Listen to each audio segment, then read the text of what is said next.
Hello, good morning mga sir ma'am. Naghahanap ka ba ng house and lot na complete turnover? Prepared for 3 bedrooms, 2 toilet and bath? Tara, tignan na natin si Elan Vital.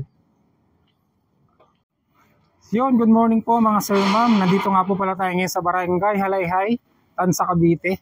Represent ko po pala sa inyo ang project namin dito, si Elan Vital. Prepared for 3 bedrooms, 2 toilet and bath, 1 carport. Tara po, pasok po tayo sa loob.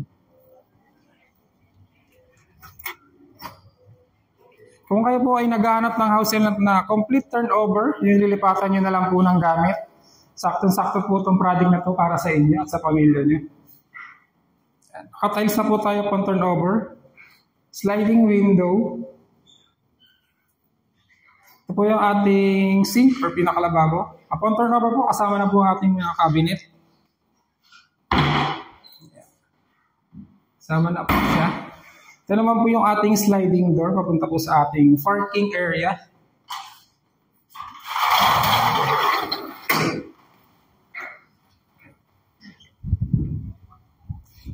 Ito naman po yung space natin sa likod. Or pwede natin maging dirty kitchen or service area.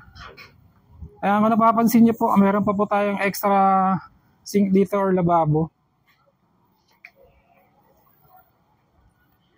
Pasok naman po tayo sa loob. Check natin kung ilang kwarto po sa Elan Vital.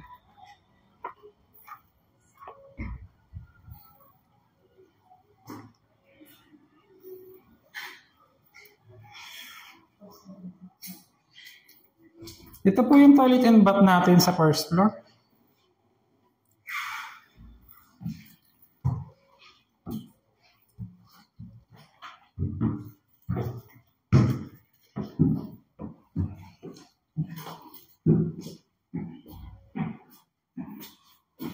And as I said po kanina, si Elan Vital po is prepared for 3 bedrooms and 2 toilet and bath. Ito po yung ating toilet and bath sa second floor.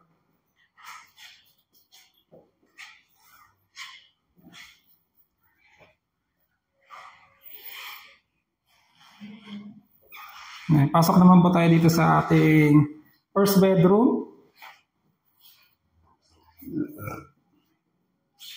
Kung napapansin nyo po, meron na po tayong ready for aircon dito. Window type nga lang po tayo. And syempre kasama na rin po itong built-in cabinet natin.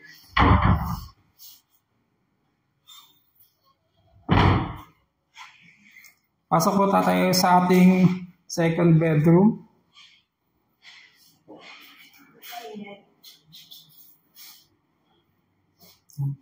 Ito yung ating lagayan ng window top aircon and syempre meron na rin built-in cabinet.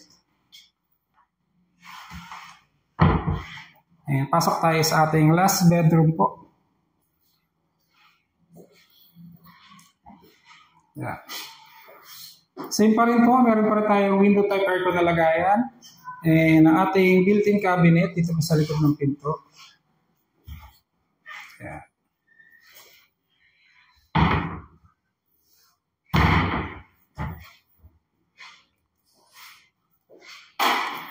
And sa mga naghahanap po ng house and lot na malapit lang po sa highway, napakalapit po nito sa mga establishment like SM Tansa, hospital, mga fast food like McDo, Jollibee, Chowking, and pinakamaganda po sa project na to is kung kayo po ay nag-work po sa Maynila, one ride lang po tayo via Cavitex, nababa po natin is PTEX na. And sa mga gusto po mag-inquire o may katanungan po, lalagay ko na lang po yung aking contact numbers. Like and subscribe na lang po sa aking YouTube channel para updated po kayo sa mga video gagawin ko pa. Establishment na malapit kay Estancia Enclave.